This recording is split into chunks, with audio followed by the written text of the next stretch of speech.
Everybody, welcome back to Reviewing the Nerds. I'm Vincent. I am Mike, and we are reviewing X-Men Apocalypse, the newest film in the franchise directed by Bryan Singer. This movie is now the second worst received X-Men movie behind X-Men Origins Wolverine. Now really think about that. That movie was pretty terrible. Even X-Men The Last Stand had a more positive reception than this. Yeah. Which the movie seems to be dividing and splitting audiences and critics down the middle.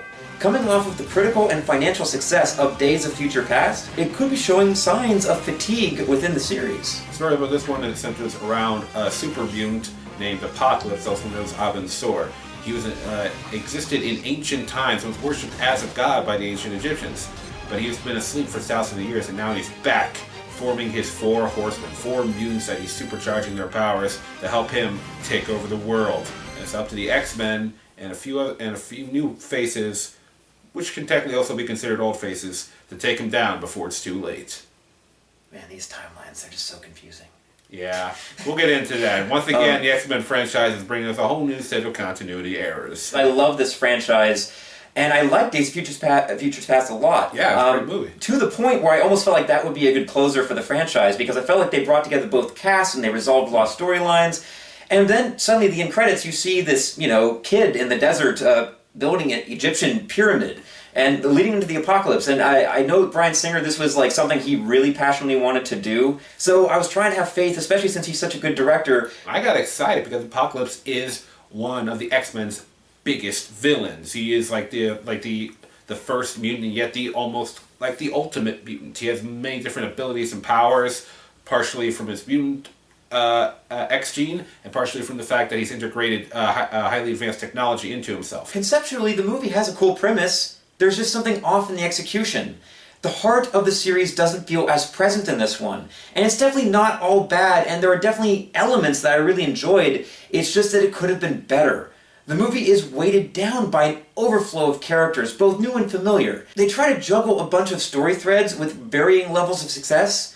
The downside of this are a few unsatisfying character arcs and unclear motivations. The film also suffers from baggage due to the inconsistent narrative of the series as a whole. For instance, you have the character Moira, who is a CIA agent and love interest to Xavier from First Class. And if everyone remembers in that film, he erased her memories after they left the CIA compound and went to the mansion. She remembers nothing from basically the middle of the movie till the end. And yet in this movie, she claims to have no memory of anything whatsoever about Xavier. She's like, "Hi, Xavier, I've read about you. I really respect you." It's like, it seems so lazy to forget what you guys just did 2 movies ago. Angel, I don't know if anyone remembers, was in a little movie called The Last Stand. He's reintroduced in this movie that takes place in 1983, and he's already a 21, 22-year-old man. So, let me get this straight then. An alternate timeline means that Angel is somehow miraculously born 20 years sooner? Sloppy! Come on, Singer! I'm starting to wonder, are any of the characters ever going to age? Yeah, oh my god, that's something we were talking about this last night. It's been like around 20 years in timeline since First Class happened, and none of the characters look as old as they should be. Beast, Professor X, Magneto, they should all look like they're in their mid-40s, and none of them do. Even getting close to 50, some of them. Yeah. And none of them look old at all. They still look like they're fresh. A little old age makeup would have gone a long way. There are things I liked about Singer's take on Apocalypse. I like the concept of this mutant that is ancient and all-powerful, mistaking himself for a god.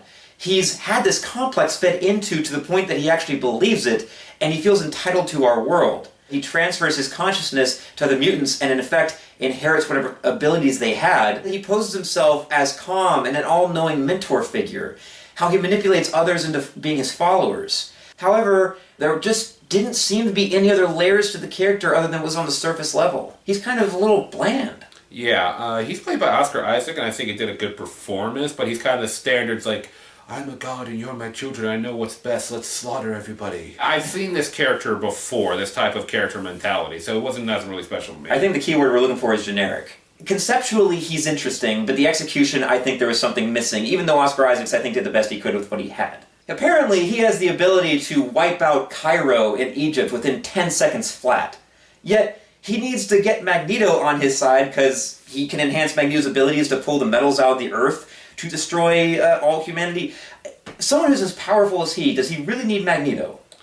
Yeah, I find it questionable whether his powers are he can just affect any material on the molecular level, yet somehow it seems more like he just can affect sand and stone. It's a little... It seems for the most part it's sand and stone, but at the same time, those powers alone he uses to devastating effect. Yeah. Devastating effect, where it's like...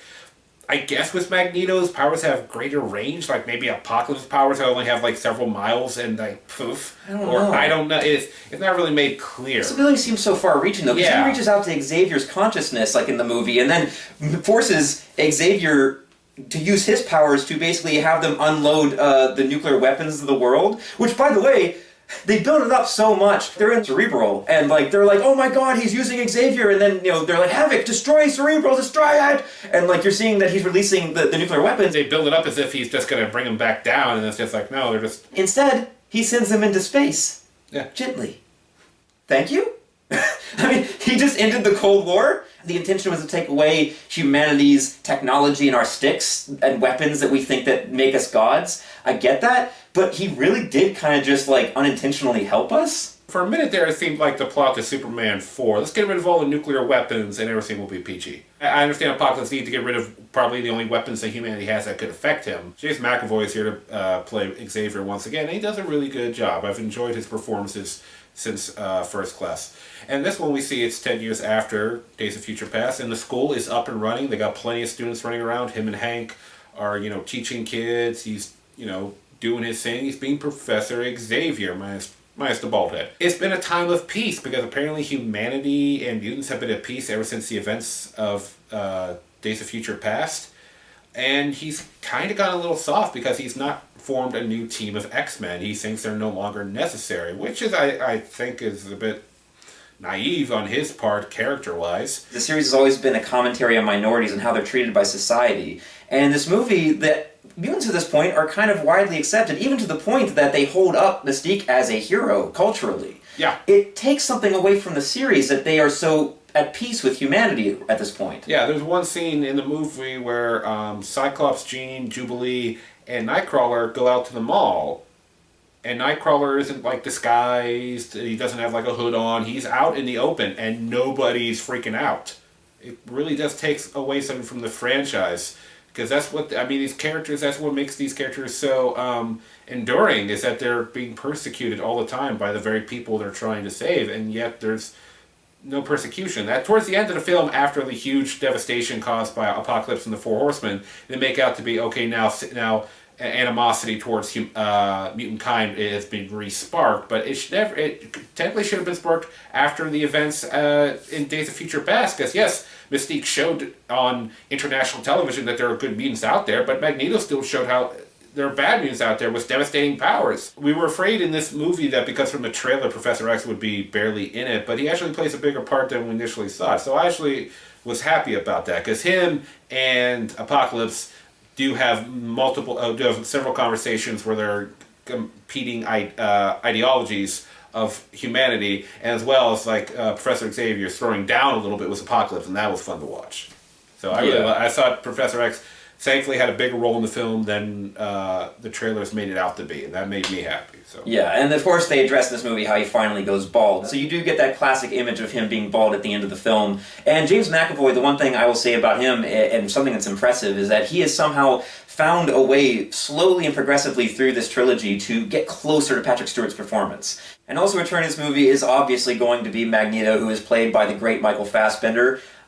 He does a fantastic job in the movie, as always. Bryan Singer provides Magneto with an all-new backstory, which I'm not totally sure if it's necessary. There's things I like about it, there's things I don't like about it. I was wondering, do we really need this new motivation for Magneto? He seems already pretty heavily motivated. I mean, Auschwitz, Holocaust, can you get much more motivated than that? And, in the original trilogy, even at Days of Futures Past, he seemed pretty hell-bent still on his mission to secure mutant rights and their place above humanity.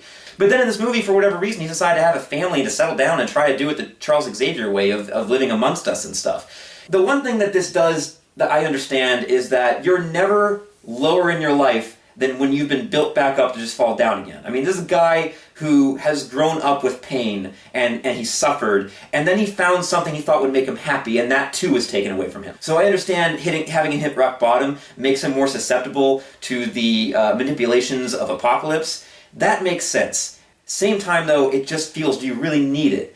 It was very well performed and very well executed directing-wise. Bryan Singer did a good job directing these dramatic scenes and everything. I think we could have broke it down from family to Magneto had lost his way and like peace, like he can't find any followers and he's just been kind of living by himself and being a hermit, and here comes Apocalypse going like, oh, you're lost, you don't know where you are in your life, and bring him in, not really needing the whole family thing. As much of it was a really good emotional dramatic scene and Michael Fassbender did a great part in it, I think it could have been like condensed down to something a lot more simple. Magneto's the primary weapon that Apocalypse has used to destroy the world, but there are other horsemen under his clutches here. Psylocke and Angel / Archangel. They have no character arc, they have no motivation. Their motivations for joining Apocalypse seem to be they're just a couple assholes who like to fight. That's it. I mean, I'm sorry, people, there's really nothing else to say about it. And I know a lot of people are really excited to see Psylocke in this movie, but there's nothing to her. There's nothing. She's just muscle. Storm is in Cairo, and she's working as a thief. Apocalypse saves her from these guys, and he enhances her abilities, and she's like, okay, I'll help you destroy the world then. yeah, it's so weird. I mean, she says shortly after meeting Apocalypse that Mystique is her hero, and Mystique is considered a good guy. So if Storm idolizes her, then shouldn't she want to help people rather than assist in killing them all? It's very strange to give such an iconic and beloved hero from the X-Men such an incredibly villainous origin. It damages the character. She is helping and assisting out of free will for Apocalypse to destroy humanity, which really doesn't make sense. And the thing is, at the end of this movie, both her and Magneto have a change of heart. And it's very poorly motivated why they have a change of heart. She changes her mind just because at the end Apocalypse is strangling Mystique. And yeah, Mystique is her hero, I get it, but you were already opposing Mystique's values. Mystique valued protecting humanity and coexisting with them at this point. You were going to destroy them. So why the hell would you change your mind at this last moment? I think she acted fine, but beyond that, there's not much else to say about the character. I was kind of relieved to get rid of Halle Berry. And this is where the real issue comes in that Apocalypse doesn't use mind control, is that you have characters that are supposed to be redeemable, but they, out of free will, are going to destroy the human race. And then they're very poorly motivated to switch sides back to Xavier's side. Are they really redeemed? I don't buy it. The level of destruction that happens worldwide due to Magneto's powers being amplified, you can't tell me that thousands, if not hundreds of people died. In Cairo alone. Yeah. In his actions worldwide. I mean, he may even hit at least maybe a solid 1 million people, because there's no, even though he didn't end up completely destroying the world, there was enough destruction where, yeah, people would have fucking died. Like, I'm talking like... And Storm stood by while he destroyed Cairo and defended him. Character motivation in this movie is a huge issue. And Storm, by the way, idolizing Mystique, is at the very core of the issues I have with Mystique in this series. I am very unhappy with this interpretation of Mystique. It feels incredibly catered to Jennifer Lawrence's fan base of Hunger Games fans and Katniss Everdeen. It does not feel like the same character in any way, shape, or form to the original trilogy Mystique, or even from the comics. Completely different character, shouldn't even be called Mystique. And this is an issue that was really started in First Class. Never for 1 second in the original movies did I get the impression that Mystique grew up in a mansion with Xavier. You know, with money and with wealth and with opportunity. It's weird to say Rebecca Stamos, who is a model and not an Academy Award-winning actress, that she brought more depth to the character than Jennifer Lawrence has. Jennifer Lawrence, by the way, fantastic actress in general. I have really followed her career and loved most things she's done. I'm a huge fan of hers. But this is not Mystique. It's a terrible representation of Mystique. Having her not only be a hero, but also ending up becoming one of the teachers of the X-Men at the end is so wrong. She really had no role in this movie to me. And yet she's supposed to be the lightning rod, like Katniss Everdeen is in the Hunger Games, for why the X-Men are fighting. Beast keeps trying to tell her to live up to being this hero, and another thing with her is that her character in every movie goes through the same journey. She goes through the same journey of acceptance. She starts off the movie like uncertain if she wants to be the role, to play the role that she's meant to, and at the end, mutant and proud. And once again happens in this movie, where she doesn't want to accept the role of being this symbol to the mutant kind. And throughout the course of the movie, she slowly accepts it, at the end embraces her natural form again and everything. And really, I think this might be just an excuse for Jennifer Lawrence not to be in full body makeup the whole damn time. Yeah, I'm sure that has a lot to do with that. From what I understand of the makeup job that it requires to become Mystique, it's one of those deals that takes like hours. I get it. It's a pain in the ass. I've never gone through that experience. I can imagine myself not even being an hour in and being like, holy fuck, I'm not even blue yet. why am I not even blue yet? I've been sitting here for 45 minutes. I'm a huge Jennifer Lawrence fan. She's fucking awesome to me. But the reasoning for her not being in her natural blue state is like, oh, I've been exposed to the world as blue, so now I have to be disguised. My disguise is now my real face, or some crap like that. It wasn't enough. There's definitely points in the film where there's no reason for her not to be blue, where she's around mutants, and there's no reason for her not to be. Mystique is a huge advocate for Xavier forming an army within, his academy, which of course is the X-Men. She believes that they need to be prepared for the worst case scenario, and a big supporter to helping her kind of, be motivated to try to make this happen is Beast. Good actor, Nicholas Hoult. I've enjoyed his portrayal. It's just in this film, I was expecting him to be full Beast, like the very wise mentor, but he's still more of just like the gadget and gizmo guy of the group that can kick ass because he's Beast. It feels like by now he should have accepted who he was. Yeah, he's still going through this thing where he's taking his serum so he can appear human and suppress his powers, which, at this point, it looks like the school's been up and running for years now. And if you're a teacher at the Xavier school and you're trying to help mutants not only learn to control their powers, but accept their powers as who they are so they can be comfortable with themselves, dude, might be good for you to set an example and just to be blue and furry all the time. They haven't allowed the character to reach the full mature Beast. Kelsey Grammer, as much as Last Stand, he was so fantastic. Right, he was perfect. It was awesome. That was like, that's Beast. That's him right there. And that's from Last Stand, the movie that most X-Men fans hate. Even when Hank was in more of a humanoid form, he was still built like a linebacker. He was a huge guy with this intellect, even without the fur. Nicholas Hoult is proportionally more like Cyclops. Someone who's been heavily underutilized in the original trilogy and in the series in general is Cyclops, who is supposed to be the leader of the X-Men. And this movie provides him with a little bit of an origin story. I really like the introduction to Cyclops where he's in the school and you see that he's afraid of his abilities, the ways he's becoming. And I think all of us nerds kind of, we vicariously live through superheroes when they get the upper hand on a bully. If I could shoot lasers out of my eyes, fucking Johnny would have been toast. He's introduced to the Academy through his brother Havoc, who is in first class. He's right now struggling with his abilities. He's just acquired them. It's a slightly different take on Scott Summers than we've seen before, who is usually very obedient and is kind of following, the rules and is by the book. In this version, he's a little more rebellious. He needs a little bit of discipline, it looks like. The actor they cast, I thought, did a really good job, and in general, the representation I thought was really strong. And you got to see him slowly start to show signs of leadership skills, and you started to get that impression that, yeah, this guy's going to take over the X-Men when he becomes a little bit more matured. I always like those characters that are like that when they're young and then they get older and they're very by the book and you see like a big change happened in them. Maybe the rebellious thing is, what bothers him about Wolverine, I don't know. I think it has more to do that he wants to boink Jean, but, I was trying to get deep, you just got, on surface level. I'm sure Wolverine wants to get deep, too. I also like the relationship between him and Jean Grey. I thought that they did a good job establishing. I liked how at first he couldn't see her and stuff. Then again, you could say it's kind of shallow that as soon as he sees what she looks like, he's like, who's that? He apparently only got really interested when he could see what she looks like. He only likes the way she looks, people. Ironic. We have the most powerful, even more powerful than fucking Apocalypse. Yes, Jean Grey is back and not dead or reborn. She's played by Sophie Turner, who most people will know from Game of Thrones. And I thought Sophie Turner did a nice job. There's multiple moments in this movie where Jean Grey, being the psychic that she is, being able to read minds, really shows a lot of sympathy and empathy for people around her. Like, she feels pain and she's always there to comfort. She's there to comfort Cyclops after losing his brother. Really nice to see Jean Grey back and doing her thing. And there are a few issues now with Sophie Turner's performance. Like I said, she did a very good job.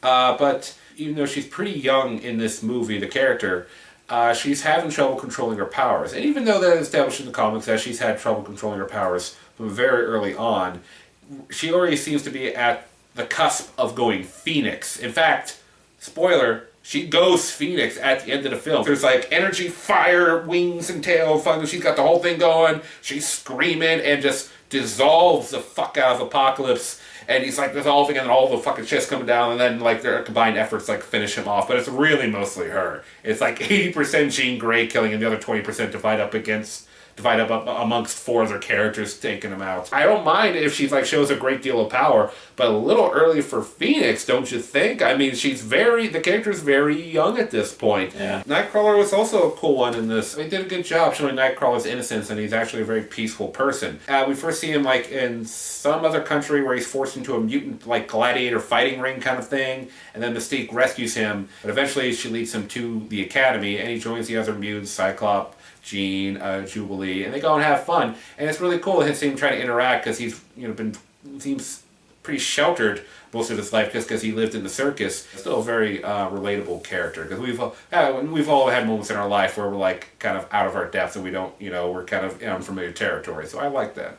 Yeah, he was really good, and he definitely, I thought, brought a continuity in terms of performance to Alan Cumming. He felt like a young Alan Cumming. I saw it being the same character, younger, which was good. Part of me was hoping that they would address, or at least hint more to Mystique being Nightcrawler's mother, like in the comics. I sort of thought that's where they were going initially, where she was rescuing him, but then it never came up again. Also, I'm always a little bummed out to see further continuity breaks from X-Men 2 especially, because that one is my favorite. Now comes a weird detour in this film that lasts maybe 25 minutes, where the X-Men are captured by Stryker and brought to, guess where? Alkali Lake. And to shoehorn and cram in a cameo of guess who? This is such a reverse engineered sequence. Okay, we have to figure out a way to get these kids here so we can have Wolverine appear in this movie. There is nothing that occurs during it that progresses the narrative forward, or any of the character arcs forward. Okay, the only thing you can maybe argue is it gives the trio of the young X-Men, Nightcrawler, Jean Grey, and Cyclops, a little more time together to develop their relationships. But there's nothing else that happens other than to have a forced cameo by Hugh Jackman as Wolverine. Yeah. They're retelling once again, the third time I guess now, the origin of Wolverine. The whole thing feels unnecessary, and is a giant detour and a distraction from the Apocalypse storyline. That time could have been used a lot better, more wisely. It was a missed opportunity to establish more motivation, more character development, and frankly, more background story. Personally, for me, I think they should have done a little more background on Apocalypse, because they showed in this movie that Apocalypse uses technology, but they never explain where he gets his fucking technology from. I can appreciate how they tried to make the imagery similar to the Weapon X comic. You know, he had the visor on his head, you know, some of the cords that were in him and stuff like that. Computers attached to his side, reading his vitals or something, I guess. And also they had, you know, they were able to show a little bit of violence of his escape. You know, you were able to see him slice down some of Stryker's men. Yeah, he's got blood on him and shit. Dude, if this was in Origins, it would have made Origins so much more improved. But in this movie, it does not belong here. So everyone remember that post-credit sequence where Mystique is disguised as Stryker and takes Wolverine? Never addressed in this movie whatsoever. Yeah, none. It's another loose plot thread. Hugh Jackman, we love you, man. You're fucking awesome. He is awesome. You've been an insanely fantastic Wolverine. But at the end of the day, you were not needed in this film. You also gotta love the incredibly contrived way that this movie sets up the X-Men for the finale, where they're escaping Stryker's compound and come into a hangar that conveniently has a jet waiting for them, and a set of suits that so happen to be tailor-made to fit them perfectly. We're getting to a character that we've been saving for the end because, you know, you saved the best for last.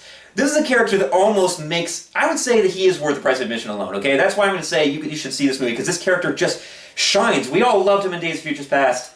Here he is again, bringing a shining jewel into the center of this film. Quicksilver is back, and he's speeding right into your fucking face. Yes! He's back. The character that blew everyone's minds in Days of Future Past was his awesome slow motion sequence, fun scene, and the great special effects that go along with him. Once again, we get that in this film, but we get even more of Quicksilver. They give him more time in this movie, and it's well spent. Though it's kind of sad to think that for 10 years he's been in his mom's basement. That's pretty pathetic, even by my standards.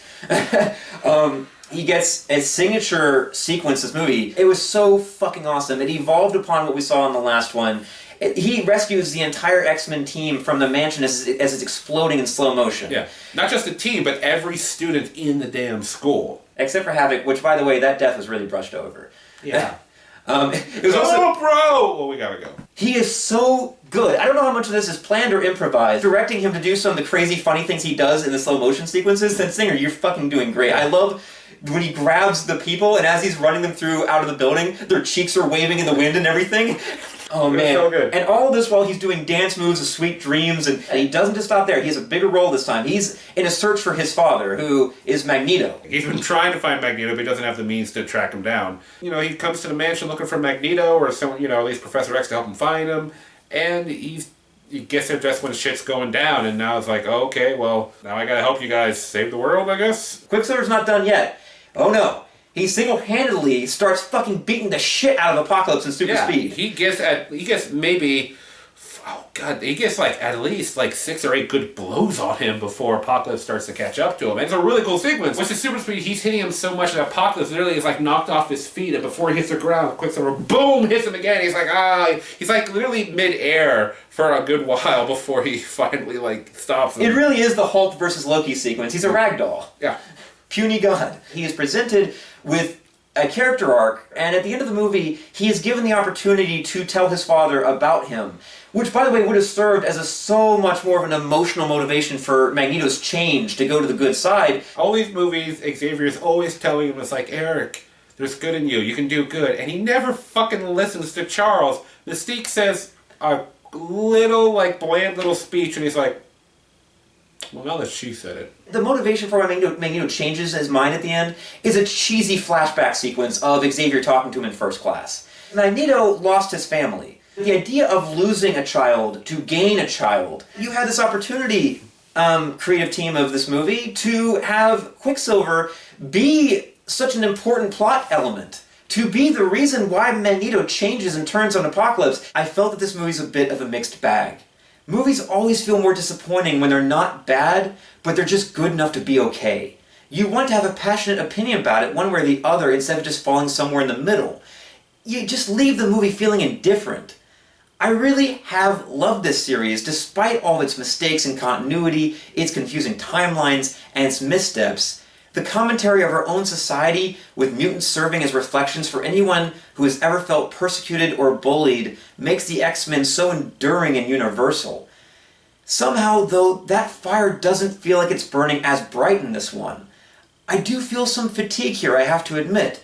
Aside from Quicksilver's awesome sequence, nothing else wowed me or really excited me. The action, effects, and acting were all up to standards, but as a whole, the movie didn't reach higher than just being serviceable. I would still recommend it if you're an X-Men fan. I mean, I still enjoyed parts of it, and I will still be there for the next movie. It's just that it didn't quite live up to what I was hoping it would. Don't get me wrong, with so many of these great X-Men characters and, like, you know, some really cool action sequences, at the end of the day, for me, this movie is... It's okay. It's okay. I don't want to say it's bad because even though a lot of the characters' motivations are not made clear, everyone does put in a good performance. They feel like the characters for the most part. Yeah. And I think that's the core of the movie. It can be summed up in the scene between Angel and Nightcrawler when they're like in that fight ring and it's electrified. It's fight or die. That's what pretty much at the core of this movie. Fight or die. You know, you survive or don't. And that's unfortunate because the X-Men should have a deeper level than that. They should.